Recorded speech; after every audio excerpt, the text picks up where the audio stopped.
പേര് ബോബിന. ഞാൻ വരുന്നത് വാഴക്കുളത്തു നിന്നാണ്. ആദ്യമായി തന്നെ എനിക്കിവിടെ കയറിയുന്ന ഒരു സാക്ഷ്യം പറയാൻ അനുഗ്രഹം തന്ന മാതാവിനും ദേവപുത്രനും പ്രത്യേകം നന്ദി പറയുന്നു. ഞാൻ ഉടമ്പടി എടുത്തത് 2022 മെയ് 21 ഉടമ്പടി എടുക്കാനുണ്ടായ സാഹചര്യം എന്ന് പറയുന്നത് 2019 ഞങ്ങൾ വീട് വെക്കാൻ വേണ്ടി കുറച്ച് സ്ഥലം വാങ്ങിയിട്ടിരുന്നു. ഞങ്ങൾക്കത് ഇതുവരെയായിട്ട് സ്റ്റാർട്ട് ചെയ്യാൻ പറ്റിയില്ല. 2020 കൊറോണ വന്നു. 2021 ആഗസ്റ്റിൽ ഞങ്ങൾ വീട് പണിക്ക് തറക്കല്ലിട്ടു. ഞങ്ങൾ ലോൺ എടുത്താണ് പണി തുടങ്ങിയത്. 2022 ഒരു മെയ് മാസം അല്ല ഏപ്രിലൊക്കെ ആയപ്പോൾ തന്നെ ഞങ്ങളുടെ കയ്യിൽ നിന്ന് ഫണ്ട് തീർന്നു. പിന്നെ ഒന്നും ചെയ്യാനില്ലാത്ത അവസ്ഥയായി. അതുപോലെ തന്നെ എനിക്ക് 2020 എനിക്ക് 3 കുട്ടികളാണ്. 2020 ഇളയ മോളുണ്ടായി 1 കൊല്ലം ആയിട്ടേ ഉള്ളൂ. അപ്പോൾ വീട് പണിയും അതുപോലെ തന്നെ കുട്ടികളെ നോക്കാനുള്ള സാഹചര്യം ആയതുകൊണ്ട് ചെയ്തുകൊണ്ടിരുന്ന ജോലി നിർത്തിയാണ് ഞങ്ങൾ എല്ലാം സ്റ്റാർട്ട് ചെയ്തത്. അതുപോലെ തന്നെ ആ ഒരു ടൈമിൽ നമുക്ക് മുമ്പോട്ട് പോകാനൊരു അവസരമില്ലായിരുന്നു. ഒരു സ്റ്റക്കായി നിൽക്കുന്ന ഒരവസ്ഥയാണ്. അപ്പോൾ ഞാൻ കൃപാസനത്തെക്കുറിച്ച് അറിഞ്ഞത് എൻ്റെ കസിൻ ചേച്ചിമാർ 2 പേര് ഉടമ്പടി എടുത്തിരുന്നു. അവരുടെ സാക്ഷ്യങ്ങൾ എനിക്കറിയായിരുന്നു. അതിനെ ബേസ് ചെയ്താണ് ഞാൻ ഇവിടെ വന്നു. ഒന്നും അറിയത്തില്ല, കുറച്ച് സാക്ഷ്യങ്ങൾ കേട്ടു. ആ സാക്ഷ്യത്തിൻ്റെ ബലത്തിലാണ് ഞാൻ വരുന്നത്. എവിടെയാണ് സ്ഥലം എന്ന് പോലും അറിയില്ല. വൈറ്റിലേന്ന് ആലപ്പുഴയ്ക്ക് വണ്ടി കയറി. അവിടുന്ന് കണ്ടക്ടറോട് പറഞ്ഞു ഇന്ന സ്ഥലത്ത് ഇറങ്ങണം, കൃപാസനത്തിൽ വന്ന് ഇറങ്ങണം എന്ന് പറഞ്ഞു. ആൾ കൊണ്ട് നിർത്തി. ഇവിടെ വന്ന് യാന്ത്രികമായിട്ട് ആരോ നമ്മളെ നയിക്കുന്ന പോലെയാണ് എനിക്ക് ഫീൽ ചെയ്തത്. ഞാൻ ഉടമ്പടി എടുത്ത് വീട്ടിൽ പോയി അത് പറഞ്ഞ കാര്യങ്ങളൊക്കെ അതേപോലെ തന്നെ ചെയ്യാനൊരു അനുഗ്രഹം എനിക്ക് കിട്ടി. രാവിലെ എഴുന്നേക്കാൻ പറ്റി, പ്രാർത്ഥിച്ചു. പരമാവധി എല്ലാ ദിവസവും ജോലിയില്ല, അതുകൊണ്ട് പരമാവധി എല്ലാ ദിവസവും തന്നെ പള്ളിയിൽ പോയി. അതുപോലെ തന്നെ എന്താ പറയുക, കുടുംബ പ്രാർത്ഥന സ്ഥിരമായി തന്നെ ഞാനും എൻ്റെ ഭർത്താവും എൻ്റെ 3 കുട്ടികളും പ്രാർത്ഥനകൾ മുടക്കാറില്ല. ബൈബിൾ വായിച്ചു. ഞങ്ങളുടെ പ്രവർത്തനത്തിൽ യാന്ത്രികമായി തന്നെ മുമ്പോട്ട് പോയി. പെട്ടെന്നൊരു ദിവസം ഞങ്ങളുടെ കസിൻ ഞങ്ങൾക്ക് 10 ലക്ഷം രൂപ തന്ന് സഹായിച്ചു. ആ ഒരു അവസരത്തിൽ ഞങ്ങൾ പിന്നെയും മുമ്പോട്ട് പോയി. വീട് പണി കറക്റ്റ് 1 കൊല്ലം കൊണ്ട് ഞങ്ങൾക്ക് തീർക്കാൻ പറ്റി. എന്താ പറയുക,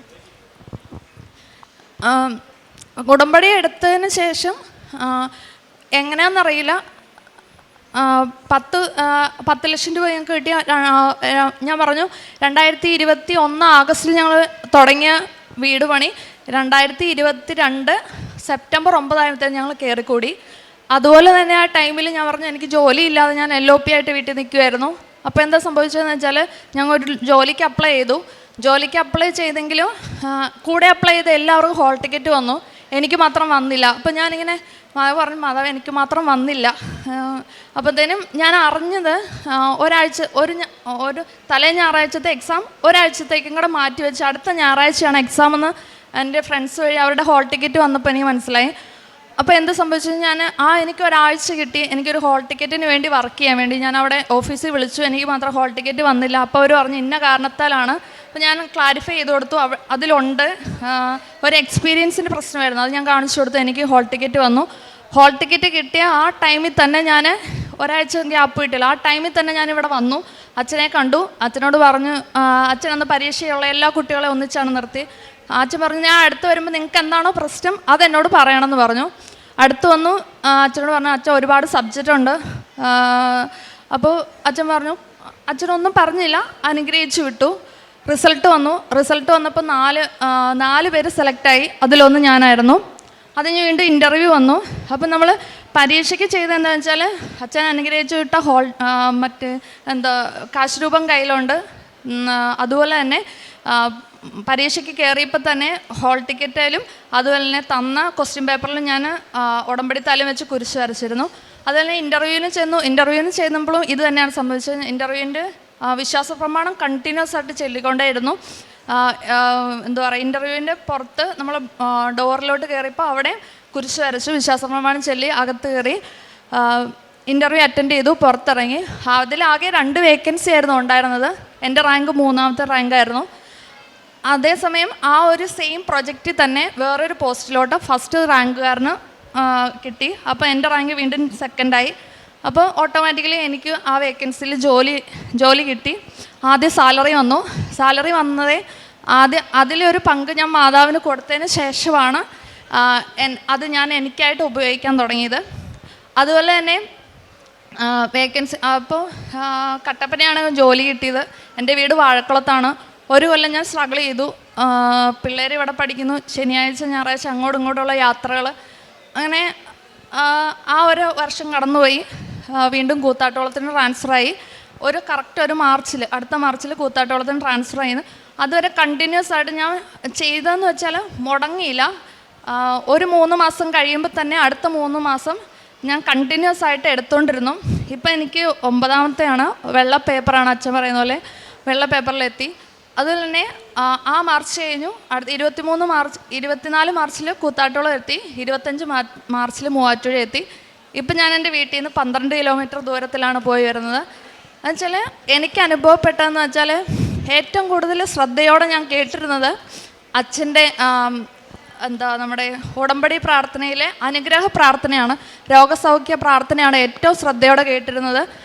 അപ്പോൾ അതിൽ നിന്ന് എനിക്ക് ഒരു മാറ്റം ഉണ്ടായതെന്ന് വെച്ചാൽ കുർബാനകൾ കൂടുമ്പോൾ അതെപ്പോഴും ഒരു നന്ദിയുടെ കുർബാനയായിട്ട് മാത്രം, ആവശ്യങ്ങളുടെ അല്ല, ഒരു നന്ദിയുടെ കുർബാനയായിട്ട് മാത്രം അർപ്പിക്കാൻ പറ്റി.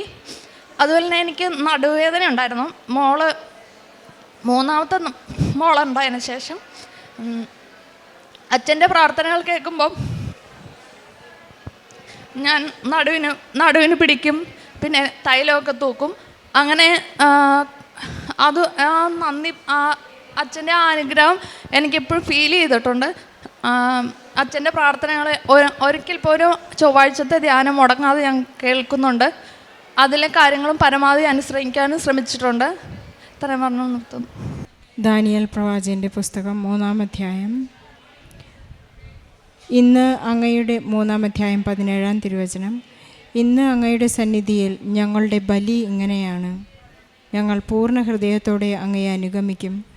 എന്തെന്നാൽ അങ്ങയിൽ ആശ്രയിക്കുന്ന ആരും ലജ്ജിക്കേണ്ടി വരികയില്ല. ഇന്ന് ബബീന ജോർജിന് ലഭിച്ച ദൈവപിതാവിൻ്റെ സന്ദേശം ഇതാണ്: നാം ഉടമ്പടിയിൽ ആശ്രയിച്ച് ജീവിച്ചാൽ നമുക്കൊരിക്കലും ലജ്ജിക്കേണ്ടി വരികയില്ല എന്ന വലിയ സന്ദേശമാണ് നമുക്ക് ലഭിക്കുന്നത്. നമ്മുടെ വിശുദ്ധ ഗ്രന്ഥത്തിലുള്ള ഓരോ കാര്യങ്ങളും അത് നമുക്ക് ഓരോരുത്തർക്കും വേണ്ടി പിതാവായ ദൈവം വളരെ പേഴ്സണലായി പരിശുദ്ധാത്മാവിനെ കൊണ്ട് എഴുതിച്ചിട്ടുള്ള കാര്യങ്ങളാണ്. നാം വളരെ ശ്രദ്ധാപൂർവം വിശുദ്ധ ഗ്രന്ഥം വായിച്ചു തുടങ്ങുമ്പോൾ നമുക്ക് മനസ്സിലാകുന്നതും നമുക്ക് നൽകുന്നതുമായ സന്ദേശങ്ങൾ നമ്മുടെ ജീവിതത്തിൽ വളരെ അർത്ഥവത്താണെന്ന് നമുക്ക് മനസ്സിലാക്കാൻ സാധിക്കും. ബൊബീനവിടെ വന്ന് ഉടമ്പടി എടുത്ത് പ്രാർത്ഥിക്കുന്നത് വളരെ അലച്ചിലൂടെയും വളരെ സങ്കടമുള്ള ഒരവസ്ഥയിലായിരുന്നു. തന്നെ സഹായിക്കാൻ ചുറ്റും ഒരാളുകൾ നിൽക്കുന്ന ഇതുപോലെ തോന്നിക്കുന്ന ഒരു കൃപാസന അനുഭവമായിരുന്നു ബൊബീനയ്ക്കുണ്ടായത്. ഇവിടെ വന്ന് ഉടമ്പടി എടുക്കുന്നത് തങ്ങളുടെ വീട് പണി 1 വർഷമായിട്ടും മുന്നോട്ട് പോകാതെ മുടങ്ങിക്കിടക്കുന്ന ഒരവസ്ഥയിലായിരുന്നു. പൈസയുടെ സാമ്പത്തികമായ വളരെ കഷ്ടപ്പാടും അതുപോലെ തന്നെ മക്കളുടെ പഠനം, ജീവിതം മുന്നോട്ട് നീക്കാനുള്ള വലിയൊരു പ്രതിസന്ധിയിലാണ് ഈ സഹോദരി ഇവിടെ വന്ന് ഉടമ്പടിയെടുത്ത് പ്രാർത്ഥിക്കുന്നത്. ഉടമ്പടിയിലൂടെ നാം വിശ്വസ്തരായി ഈശോയെ സ്നേഹിക്കുകയാണെന്ന് ഈശോയ്ക്ക് തോന്നണം എന്ന് എപ്പോഴും ജോസഫ് അച്ഛൻ നമ്മളോട് പറയാറുണ്ട്. ദൈവത്തെക്കൊണ്ട് നിനക്ക് എന്തുപകാരം, എനിക്ക് ദൈവത്തെക്കൊണ്ട് എന്തുപകാരം എന്ന് എപ്പോഴും നാം ചോദിക്കേണ്ട ഒരു ചോദ്യമാണെന്ന് ജോസഫ് അച്ഛൻ നമ്മെ കൂടെ ഓർമ്മിപ്പിക്കാറുണ്ട്. നമുക്കെപ്പോഴും ഉടമ്പടിയിലായിരിക്കാം. ഇന്ന് ഈ സഹോദരി ഉടമ്പടി എടുത്ത് 9ാമത്തെ ഉടമ്പടിയാണ്. ഉടമ്പടി എടുത്തപ്പോൾ തനിക്ക് മനസ്സിലായി തൻ്റെ ജീവിതാവസ്ഥയിലേക്ക് പരിശുദ്ധ അമ്മ ഈശോയെ പ്രാപിച്ചു തരുന്ന വലിയ വലിയ അനുഗ്രഹങ്ങൾ അത് കൃപയിലേക്ക് മാറുന്നതായി സഹോദരിക്ക് മനസ്സിലായി.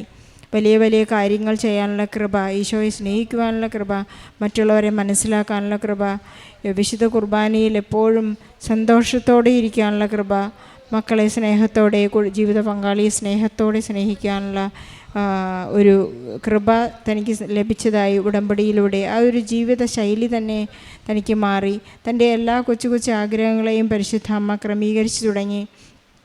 ആദ്യമായി ജോലി കിട്ടിയപ്പോൾ ജോലി കിട്ടാനുണ്ടായ ബുദ്ധിമുട്ടുകളെല്ലാം ഇവിടെ വിവരിക്കുകയുണ്ടായി. ജോലി കിട്ടിയപ്പോൾ ഒരു വളരെയധികം ദൂരം തനിക്ക് സഞ്ചരിക്കണമായിരുന്നു. പരിശുദ്ധ അമ്മ വളരെ സമയച്ചുരുക്കത്തിൻ്റെ അമ്മ വളരെ പെട്ടെന്ന് തന്നെ തൻ്റെ വീടിനടുത്തൊരു 12 കിലോമീറ്റർ വരെ ദൂരെയുള്ള സ്ഥലത്തേക്ക് ജോലി മാറ്റിക്കൊടുത്ത് വളരെയധികം സ്നേഹത്തോടെയും സന്തോഷത്തോടെയും ഉടമ്പടി ജീവിതം കണ്ടിന്യൂ ചെയ്യാനായിട്ട് അനുഗ്രഹിച്ചു എന്നാണ് ഇവിടെ സാക്ഷ്യപ്പെടുത്തുന്നത്. നമുക്കെപ്പോഴും ഉടമ്പടിയിലായിരിക്കാം. ഉടമ്പടിയിൽ എടുത്ത ഉടനെ തന്നെ ആദ്യത്തെ പുതുക്കലിൽ തന്നെ സഹോദരിക്ക് വലിയൊരു അനുഭവം ഉണ്ടായതാണ്. കണ്ണു നിറഞ്ഞ് നമ്മോടെല്ലാം നന്ദിയായി പറയുന്നത്. ഞാൻ നന്ദിപൂർവ്വമാണ് ഓരോ വിശുദ്ധ കുർബാനയിലും പങ്കെടുക്കുന്നത്. കാരണം വളരെ പെട്ടെന്ന് ആദ്യത്തെ ഉടമ്പടിയിൽ തന്നെ എനിക്ക് 10 ലക്ഷം രൂപ തന്ന് ഞങ്ങളുടെ വീടിൻ്റെ പണി പൂർത്തിയാക്കാനായിട്ട് സാധിച്ചു എന്ന് വലിയൊരു സങ്കടത്തിൻ്റെ കാര്യമാണ്. നമ്മുടെ വീട് പണി ഒരിക്കലും പൂർത്തിയാകാതെ കിടക്കുമ്പോൾ ഇങ്ങനെയുള്ള എല്ലാ മക്കൾക്കും വേണ്ടി നമുക്ക് പ്രാർത്ഥിക്കാം. വീടില്ലാത്തവർക്കും വഴിയില്ലാത്തവർക്കും വെള്ളമില്ലാത്തവർക്ക് വെളിച്ചമില്ലാത്തവർക്ക് ആശ്രയമില്ലാത്തവർക്ക് സാമ്പത്തിക സഹായം ലഭിക്കാത്തവർക്ക് നമ്മുടെ ഓർമ്മയിലും ബുദ്ധിയിലുമുള്ള എല്ലാവർക്കും വേണ്ടി കൃപാസനത്തിൽ നാം എന്നെല്ലാം കാലുകുത്തുന്നുവോ കൃപാസനം കുടുംബാംഗങ്ങൾക്ക് വേണ്ടി നാം എല്ലാം പ്രാർത്ഥിക്കാൻ കടപ്പെട്ടിരിക്കുന്നു എന്നാണ് ഓരോ സാക്ഷ്യവും നമ്മെ ഓർമ്മിപ്പിക്കുന്നത്. കൃപാസനത്തിൽ കാലുകുത്തുന്ന എല്ലാ മക്കൾക്കും അനുഗ്രഹവും കൃപയും ലഭിക്കട്ടെ എന്ന് പ്രാർത്ഥിച്ചുകൊണ്ട് ബൊബീനയുടെ ഈ ജീവിത സാക്ഷ്യം, പ്രത്യക്ഷീകരണ സാക്ഷ്യം ഈശോയ്ക്കും പരിശുദ്ധ അമ്മയ്ക്കും കാഴ്ചവെച്ച് നമുക്കൊരു വലിയ കയ്യോടുകൂടിയോടി ഈ സാക്ഷ്യം സമാപിക്കാം. അത്യപൂർവ ദൈവാനുഭവങ്ങൾ ഇനി നിങ്ങൾക്കും സ്വന്തം. ഈ യൂട്യൂബ് ചാനൽ ഇതുവരെ സബ്സ്ക്രൈബ് ചെയ്തിട്ടില്ലെങ്കിൽ ഇപ്പോൾ തന്നെ സബ്സ്ക്രൈബ് ചെയ്യുക. ഈ വീഡിയോ ഇപ്പോൾ തന്നെ നിങ്ങളുടെ സുഹൃത്തുക്കൾക്ക് ഷെയർ ചെയ്തുകൊണ്ട് കർത്താവിൻ്റെ പ്രേക്ഷിതരാകുക.